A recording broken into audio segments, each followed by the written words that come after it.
మన భారతీయుల ఇళ్లల్లో అందరి ఇళ్లలో దాదాపుగా తులసిని ఒక పవిత్ర మొక్కగా పెంచుకుంటారు, పూజిస్తారు. అయితే మీరు గమనించారా, తులసి ఆకులతోటి పుదీనా చట్నీ చేసుకున్నట్టుగా లేకపోతే కొత్తిమీర చట్నీ చేసుకున్నట్టుగా చేసుకోరు. దాన్ని ఔషధంగానే వాడతారు. ఎందుకో తెలుసా? తులసిని అతిగా వాడితే అనేక ఇబ్బందులు వచ్చే రిస్క్ ఉంటుంది. దీన్ని ఔషధంగా మాత్రమే వాడాలి. ఈ విషయాలు తెలుసుకోవాలనుకుంటున్నారా? అయితే ఈ వీడియో మీకోసమే. తులసి అనేది ప్రతి భారతీయ గృహంలో ఉండేటటువంటి ఒక అద్భుత ఔషధ గుణాలున్న మొక్క. అయితే దీన్ని ఎక్కువ మోతాదులో తీసుకోవటం వల్ల థైరాయిడ్ హార్మోన్ల సమతుల్యత దెబ్బతింటుందన్న సంగతి మీకు తెలుసా? రక్తంలో చక్కెర స్థాయిని కంట్రోల్ చేయడానికి తులసి కీలకమైన పాత్ర పోషిస్తుంది. అయితే మధుమేహం మందులతోటి కలిపి దీన్ని వాడటం వల్ల చక్కెర స్థాయిలు ప్రమాదకరంగా పడిపోయే అవకాశం ఉంటుందన్న సంగతి మీకు తెలుసా? శస్త్రచికిత్సకు సిద్ధమవుతున్న వాళ్ళు 2 వారాల ముందే తులసి వాడకాన్ని ఆపివేయాలి. ఇలా ఎందుకు సూచిస్తారో మీకు తెలుసా? తులసి ఆకుని నేరుగా నమ్మటం వల్ల దంతాల మీద ఉండేటువంటి రక్షణ పొర దెబ్బతినే అవకాశం ఉంటుంది. ఈ ఆకుల్లో ఉండేటువంటి లోహధాతువులు దంతాలకు ఎలా హాని చేస్తాయో మీకు తెలుసా? తులసిని అమృతంలాగా భావించినప్పటికీ కూడా మోతాదు మించితే మాత్రం అది శరీరానికి ఎలా హాని చేస్తుందో గ్రహించడం చాలా అవసరం. ఈ కీలకమైన అంశాన్ని, రహస్యాల్ని బాగా లోతుగా వివరంగా ఈ వీడియోలో మనం తెలుసుకుందాం.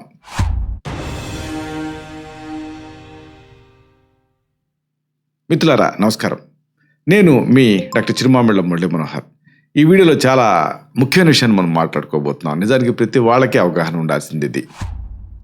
తులసి, ఇది పవిత్ర తులసి అంటారు. అంటే పవిత్రమైంది కాబట్టి ప్రతి భారతీయుల ఇళ్లలోనూ దీన్ని పెంచుకుంటూ ఉంటారు. అయితే దీన్ని అతిగా వాడితే మాత్రం ఇతర ఇబ్బందులు వచ్చేటువంటి రిస్క్ ఉంటుంది. ఎలాంటి ఇబ్బందులు వస్తాయి, ఇది మీరు తెలుసుకోవటం అవసరం. ఎందుకంటే తులసి అనేది ఒక ఆహారం కాదు, ఇది ఒక ఔషధం. ఇప్పుడు మామూలు కొత్తిమీర ఉందనుకోండి, పుదీనా ఉందనుకోండి, అది ఆహారం. కాబట్టి దానికి ఔషధ గుణాలు ఉన్నప్పటికీ కూడా అది ఆహారం కాబట్టి అటు ఇటు మోతాదు విషయంలో ఏమైనా పెద్ద ఇబ్బంది ఉండదు. కానీ తులసి అలా కాదు, దీని మోతాదుకి లోబడే వాడుకోవాల్సి ఉంటుంది. ఎంతో ముఖ్యమైనటువంటి ఈ అంశాన్ని చాలామంది అశ్రద్ధ చేసేటువంటి ఈ విషయాల్ని, ఈ ముఖ్యాంశాన్ని మనం తెలుసుకుందాం. తులసి అనేది మన భారతీయ సంస్కృతిలో ఒక పవిత్రమైన మొక్క మాత్రమే కాదు, వేల ఏళ్ల నాటి సహజసిద్ధమైనటువంటి ఔషధాల గని కూడా. ఆయుర్వేదంలో దీన్ని ఔషధాల రాణి అని అందుకే పిలుస్తాం. ఔషధాల రాణి అన్నాం, ఇది మీరు గమనించాలి. ఈ మొక్కలో ఉండేటువంటి ఆ రసాయనిక సమ్మేళనాలు శరీరానికి అనేక ప్రయోజనాలు చేకూరుస్తాయి. అయితే వీటిని అపరిమితంగా వాడకూడదు. వాడితే అంటే ఇండిస్క్రిమినేట్గా వాడేస్తే కొన్ని ఆరోగ్య సమస్యలు వచ్చేటువంటి అవకాశం ఉంటుంది. ఈ వివరాల లోతుల్లోకి వెళ్దాం.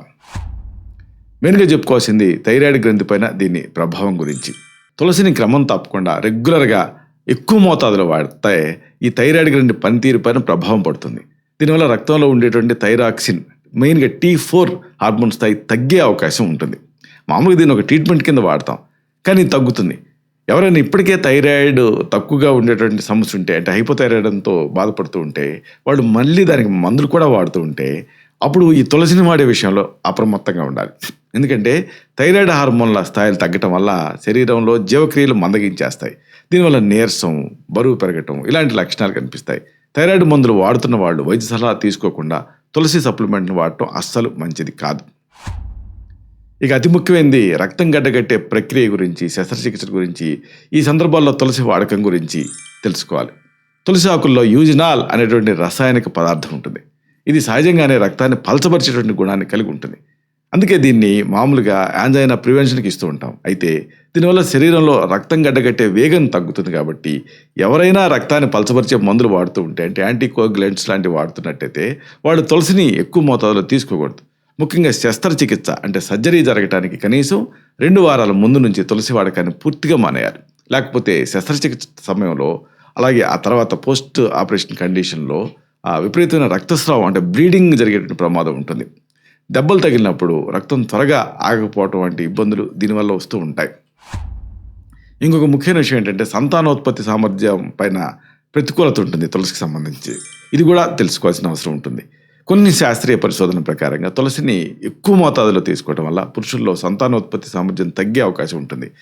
ఈ శుక్రకణాల సంఖ్య అంటే సెమన్ కౌంట్ తగ్గడానికి కారణమయ్యే అవకాశం ఉంటుంది. ఇది ప్రాథమిక పరీక్షలలో తేలింది. అలాగే శుక్రకణాల చలనశీలత కూడా ఇది ప్రభావితం చేసే అవకాశం ఉంటుంది. ప్రయోగశాలల పరీక్షల్లో తులసి సారం అనేది పురుష సంతానోత్పత్తి అవయవాల బరువుని స్వల్పంగా తగ్గించినట్టుగా కూడా గుర్తించారు. సంతానం కోసం ప్రయత్నించేటువంటి దంపతులు తులసిని ఔషధంగా వాడేటప్పుడు మోతాదుని దృష్టిలో పెట్టుకోవటం చాలా అవసరం. స్త్రీల్లో కూడా ఇది అండం విడుదలయ్యేటువంటి ప్రక్రియ పైన స్వల్ప ప్రభావం చూపే అవకాశం ఉంది కాబట్టి తులసిని ఆయుర్వేద వైద్యుల సలహాతో మాత్రమే, మోతాదుకి లోబడి మాత్రమే వాడుకోవాల్సి ఉంటుంది. ఇక అన్నిటికీ మించి రక్తంలో చక్కెర స్థాయిలు, వీటి గురించి కూడా తెలుసుకోవాలి. తులసి రక్తంలో ఉండే చక్కెర స్థాయిని తగ్గించడంలో సమర్థవంతంగా పనిచేస్తుంది. ఇది డయాబెటీస్ లేని వాళ్ళకి మామూలుగా మేలు చేసినా ఈ పాటికే డయాబెటీస్ కోసం మందులు వాడుతున్న వాళ్ళకి ఇబ్బందిగా మారే అవకాశం ఉంటుంది. ఎవరైనా ఇప్పటికే ఇన్సులిన్ కానీ లేదా ఇతర మధుమేహ మందులు అంటే డయాబెటీస్ మెడికేషన్ కానీ వాడుతూ ఉంటే తులసిని ఎక్కువగా తీసుకుంటే దీంతో రక్తంలో చక్కెర స్థాయిలో అమాంతం అతిగా తగ్గిపోయేటువంటి స్థితి, అంటే హైపోగ్లైసిమిక్ అటాక్ వచ్చేటువంటి రిస్క్ ఉంటుంది. దీనివల్ల కళ్ళు తిరగటం, చెమటలు పట్టడం, స్పృహ కోల్పోవటం లాంటి లక్షణాలు కనిపించవచ్చు. చక్కెర స్థాయిని నిరంతరం గమనించుకుంటూ తులసిని పరిమితంగా వాడటమే ఇక్కడ శ్రేయస్కరం. ఇక గర్భధారణ, పాలిచ్చే తల్లులు, వీళ్ళకి కూడా తులసికి సంబంధించి కొన్ని విషయాలు చెప్పాలి. గర్భవతులు తులసిని ఔషధ రూపంలో తీసుకోవటం అంతగా సురక్షితం కాదు. తులసిలో ఉండేటువంటి అంశాలు గర్భాశయంలో రక్త ప్రెషర్ని పెంచుతాయి. దీనివల్ల గర్భాశయ సంకోచాలు అంటే యూట్రైన్ కంట్రాక్షన్స్ కలిగి గర్భస్రావం అంటే మిస్క్యారేజ్ జరిగేటువంటి ప్రమాదం ఉంటుంది. మామూలుగా అందుకే దీన్ని పీడ్స్ సక్రమంగా రావడానికి ఇస్తూ ఉంటాం. అయితే గర్భధారణలో ఇది వాడటం అనేది అంతగా శ్రేయస్కరం కాదు. అలాగే నెలలు నిండకుండానే ప్రసవం అయ్యేటువంటి అవకాశాలు కూడా దీంతో పెరుగుతాయి ఇండిస్క్రిమినేట్గా వాడితే. పాలిచ్చే తల్లిలో తులసి ప్రభావంపై ఇంకా పూర్తి స్థాయిలో పరిశోధనలు జరగలేదు. అందుకే ముందు జాగ్రత్తగా గర్భధారణ సమయంలో, శిశువుకి పాలిచ్చే సమయంలో తులసిని తీసుకోకపోవటమే మంచిది. ఇక అన్నిటికీ మించి దంతాల ఆరోగ్యం గురించి చెప్పాలి. మెయిన్గా ఎక్స్టర్నల్గా అవి కనిపించే విధానం గురించి. చాలామంది తులసి ఆకుల్ని గుప్పళ్ళు నోట్లో వేసుకొని నవ్వులుతూ ఉంటారు. అయితే తులసి ఆకుల్లో కొన్ని మెర్క్యురల్ కాంపౌండ్స్ కానీ లేకపోతే ఐరన్ అంటే ఇనుము ఇలాంటి లోహధాతులు ఉండే అవకాశం ఉంటుంది. ఎందుకంటే ఈ ప్లాంట్కి ఆ నేచర్ ఉంటుంది, అంటే భూమి లోపల నుంచి ఆ టాక్సిక్ మెటీరియల్స్ని అబ్జర్వ్ చేసుకుంటుంది. అందుకే దీన్ని ఒక గొప్ప ఔషధ కింద మనం చెప్పుకుంటున్నాం. కానీ అది అబ్జర్వ్ చేసుకుంటుంది కదా, కాబట్టి ఈ ఆకుని నేరుగా నవ్వటం వల్ల ఈ లోహాలు దంతాల మీద ఉండేటువంటి ఎనామిల్ పొరని దెబ్బతీసే అవకాశం ఉంటుంది. దీనివల్ల దంతాలు రంగు మారటం, సున్నితంగా మారటం ఇలాంటి సమస్యలు రావచ్చు. తులసి ఆకుని నేరుగా అందుకే నమలకుండా వాటిని నీటిలో మరిగించి టీలాగా తీసుకోవటం, లేదా ఆకుల్ని అలాగా నోట్లో వేసుకొని ఉండలాగా చేసుకొని మింగేయటం, ఇవి ఉత్తమమైన పద్ధతి. దంతాలతో నమలటం అనేది మంచిది కాదు. ఇక జీర్ణ వ్యవస్థ పైన తులసి ప్రభావం, ఇది కూడా మీరు తెలుసుకోవాలి. తులసి అనేది సహజంగానే వేడి చేసే గుణాన్ని కలిగి ఉంటుంది.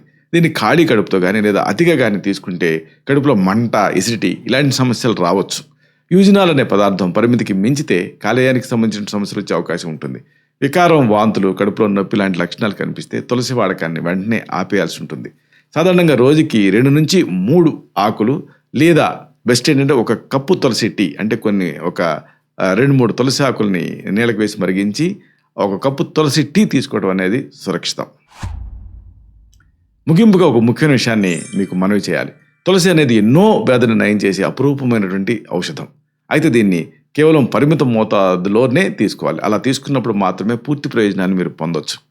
ప్రతిరోజు తులసిని అధికంగా తీసుకునే అలవాటు ఉంటే వాళ్ళ శరీరంలో కలిగేటువంటి మార్పులను గమనిస్తూ ఉండటం అనేది అవసరం. ముఖ్యంగా ఇది దీర్ఘకాలపు వ్యాధులకు మందులు వాడుతున్న వాళ్ళు వైద్య సలహా తీసుకోవటం అనేది అసలు చేయకూడదు. ఎందుకంటే ఇచ్చే డాక్టర్కి మీరు తులసి తీసుకుంటున్న సంగతి తెలియకపోవచ్చు. అందుకని మీరు తప్పనిసరిగా చెప్పాలి, లేదా ఆ డాక్టర్కి తెలియాలి. అన్ఫార్చునేట్గా ఈ రోజుల్లో ఏమైందంటే ఈ పాలిపతి అంటే అలోపతి కానీ, ఆయుర్వేదిక్ కానీ, హోమియో కానీ ఇలాగా ఉన్నప్పుడు మెయిన్గా అలోపతిలో ఈ ఆయుర్వేద మూలికలకు సంబంధించినటువంటి నాలెడ్జి వాళ్ళ కోర్సులో రెగ్యులర్ కరికులంలో ఉండదు కాబట్టి వాళ్ళకి దీనిపైన అవగాహన ఉండదు.